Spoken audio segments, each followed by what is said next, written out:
বলছি অ্যাকচুয়ালি আজকে দুপুর 12টা নাগাদ আমি আমার মোবাইলে একটা পেলাম, ভিডিও পেলাম। ভিডিওটা আমি দেখাচ্ছি আপনাদের।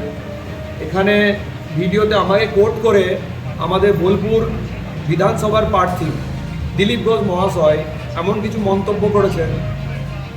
আপনারা যদি শুনতে পান ভালো করে শুনুন। উনি মন্তব্য করেছেন যে আমরা রিসেন্টলি যুব মোর্চা, বোলপুর সাংগঠনিক জেলার যুব মোর্চার নেতৃত্বে কটা অভিযান করেছিলাম। তার মধ্যে হচ্ছে সোনাঝুরির একটা অভিযান, সোনাঝুরি হাট নিয়ে। দ্বিতীয় যে অবৈধ পার্কিংটা চলছে নিমাই দাস, টিএমসি নেতা নিমাই দাসের নেতৃত্বে সেই অভিযান, এবং বিশ্ব ক্ষুদ্র বাজার ওখানে একটা অভিযান। এই তিনটে অভিযান করেছিলাম। এইটা আমরা নিজের ইচ্ছায় করিনি। দীর্ঘদিন ধরে জনগণের ওই যে হাটটি আছে, ওই হাটের যে হস্তশিল্পের যে কারিগররা বসে, তাদের একটা বক্তব্য ছিল যে এখন দেখা যাচ্ছে সোনাঝুরি হাটে আমাদের থেকে, মানে হস্তশিল্প যারা করে তাদের থেকে বেশি বাইরের কাস্টমাররা কলকাতা থেকে মাল কিনে এনে এখানে বিক্রি করছে।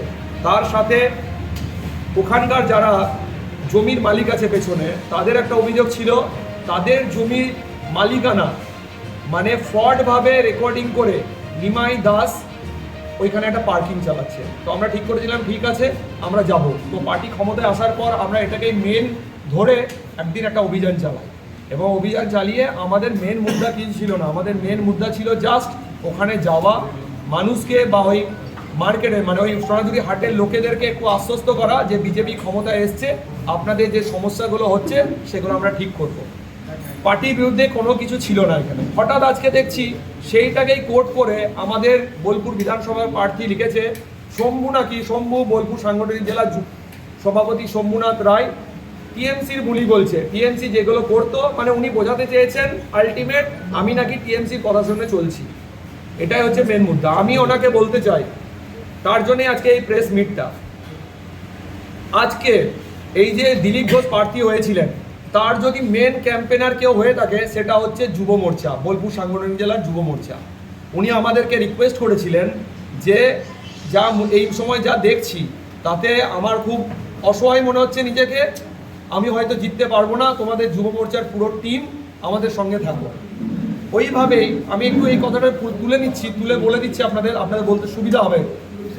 সেই ক্ষেত্রে সেইটাকে বেস করে আমরা যুব মোর্চার পুরো টিম, আপনারাও দেখেছেন যারা মিডিয়া আছেন বা সোশ্যাল মিডিয়া আছেন সবাই দেখেছেন, আমরা ওনার হয়ে প্রচার করেছি।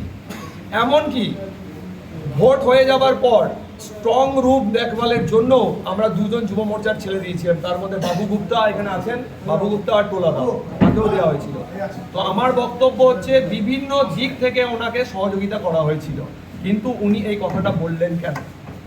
এই যে কথাটা বললেন উনি, আমরা টোটালি ডিসঅ্যাপয়েন্টেড, আমাদের পুরো টিম ডিসঅ্যাপয়েন্টেড এই কথাটা শোনার পর।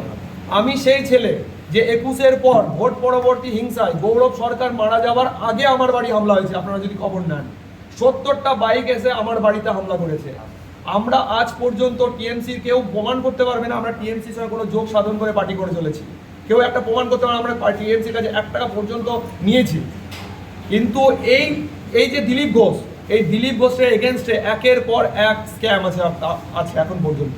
ইনি 3বার দাঁড়িয়েছেন বোলপুর বিধানসভা থেকে, 3বার দাঁড়িয়েছেন। একবার 13,000 ভোট পেয়েছিলেন, একবার 6,000 সামথিং ভোট পেয়েছিলেন, আর এই প্রথম এই ভোট পেয়েছেন। আপনারা সবাই জানেন সেটা ওনার কোনো কৃতিত্ব নয়, কৃতিত্ব হচ্ছে জনগণের, হিন্দুত্বের ভোট হয়েছিল। তারপরে আমাদের তো দুর্ভাগ্যের বিষয় বা ওনার দুর্ভাগ্যের বিষয় আমি বলবো, যেখানে আমাদের বোলপুর সাংগঠনিক জেলায় কেতুগ্রাম, মঙ্গলকোটের মতো বিধানসভা জিতে গেল বিজেপি প্রার্থী, কিন্তু বোলপুরে 28% থেকে 30% মুসলিম ভোট থাকতেও তিনি জিততে পারলেন না।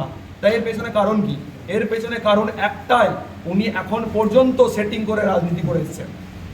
আজকে যদি সেটিং করে রাজনীতি না করতেন তাহলে দিলীপ ঘোষকে দায়িত্ব করে আমি বলতে চাই এখানে এই প্রেস মিটের মাধ্যমে, যদি আপনার দম থাকে কালকে আপনি চ্যালেঞ্জ করুন যুব মোর্চার সঙ্গে, আপনি একটা মিটিং করুন, আমরা একটা প্রোগ্রাম করছি। আমি কথা দিলাম আপনি 15টার বেশি লোক বার করতে পারবেন না।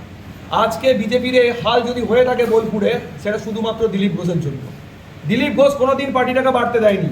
তার প্রমাণ হচ্ছে এই প্রথম দেখুন যুব মোর্চা এত খাটলো ওনার জন্য, আজকে উনি যুব মোর্চার এগেনস্টে এইরকম বক্তব্য দিয়েছেন। এই যুব মোর্চা এত কাটলো ওনার জন্য। আর একটা আপনাকে বলে রাখি, এই সেই দিলীপ ঘোষ যিনি ভোটের আগে, আমার কাছে তথ্য আছে, উনি ভোটের আগে যার এগেনস্টে আমরা ইয়ে করলাম, আপনার যে অভিযানটা চালালাম অবৈধ পার্কিংয়ে, সেই নিমাই দাসের সঙ্গে তিনি সোনাঝুরির একটা অবৈধ বেসরকারি হোটেলে বসে মিটিং করেছেন। কি দরকার ছিল ওনার মিটিং করার? যেখানে এইবারের ভোট হিন্দুর একত্রীকরণের ভোট চলছে, চারিদিকে হিন্দুরা একত্রিত হয়ে বিজেপিকে ভোট দেওয়া প্ল্যানিং করছে, আমরা সবাই বুঝতে পেরেছিলাম, যতজন আছি সবাই বুঝতে পেরেছিলাম যে হিন্দুর ভোট কনসিডারেটেড হচ্ছে এবং সেটা বিজেপিতেই পড়বে। তাহলে কি এমন দরকার পড়েছিল দিলীপ ঘোষের যে নিমাই দাসের সঙ্গে বসে মিটিং করতে হবে? দ্বিতীয়, প্রত্যেকটা প্রোগ্রামের আগে উনি ক্যান্সেল করেছেন, নিজে থেকে ক্যান্সেল করেছেন। উনি আমাকে নিজে বলেছেন এইবার ভোট হিন্দুত্বের ভোট হবে, আমাদের যাওয়ার দরকার নেই, আমাদের এই করার দরকার নেই। তো আমার পুরোপুরি আমি আজকে মানে একদম শিওর যে উনি বিজেপি নাম করে নিজে টিএমসির সঙ্গে সেটিং করে আমাদের এই সিটটাকে হারিয়েছে। নাহলে এই সিটটা কোনো মতেই হারে না, এই সিটটা হারার সিট নয়। আজকে ওনার এই হারার জন্য, ওনার এই সেটিং করার জন্য আমাদের রাজ্যে কথা শুনতে হচ্ছে। আমরা যখন কোনো মিটিংয়ে যাচ্ছি, আমরা যুব মোর্চার ঠিক জেলার যখন কোথাও ডাক পাচ্ছি আসানসোল, দুর্গাপুর বা কলকাতায়, ওখানে গিয়ে শুনতে হচ্ছে আপনারা তো হেরেছেন, আপনার একটা ভিআইপি পাসের জন্য আমাদের ইয়ে করতে হচ্ছে, রিকোয়েস্ট করতে হচ্ছে, পাচ্ছি না আমরা একটা ভিআইপি কার্ড। তো আজকে এই জন্যই আমাদের এই প্রেস মিটটা। আমি আমাদের যুব মোর্চার তরফ থেকে আমি এখানে দায়িত্ব করে বলতে চাই, আমাদের যুব মোর্চার বোলপুর সাংগঠনিক জেলার 5,000 জনের যে টিম, আমরা দিলীপ ঘোষের সঙ্গে নেই। দিলীপ ঘোষের কোনো কার্যক্রম যদি আগামী দিনে করে, আমরা যুব মোর্চা পুরোপুরি ওনাকে বয়কট করছি। এই যে দাদা সেটিং তত্ত্বর যে ব্যাপার বলছেন, মানে বিজেপির আপনাদের প্রার্থী বিধানসভা 2026-এর সেটিং তত্ত্বের কথা বলছেন, এই যে ঘটনা, আপনারা কি রাজ্য নেতৃত্ব এবং জেলা নেতৃত্বকে লিখিত আকারে হোক যেভাবেই হোক আপনারা কি জানিয়েছেন? এখনো জানাইনি, আমরা এই প্রেস মিট করলাম। আমি ভাড়বেলি আমাদের সাংগঠনিক জেলা সভাপতি সম্মানীয় শ্যামাপদ মণ্ডল মহাশয়কে জানিয়েছি। আমি ওনাকে বলেওছি এটা আমার প্রেস্টিজের ব্যাপার, উনি যেই কাজ করেছেন আমার প্রেস্টিজের ব্যাপার, এর এগেনস্টে আমি দিয়ে দেবো, প্রেস মিট করব।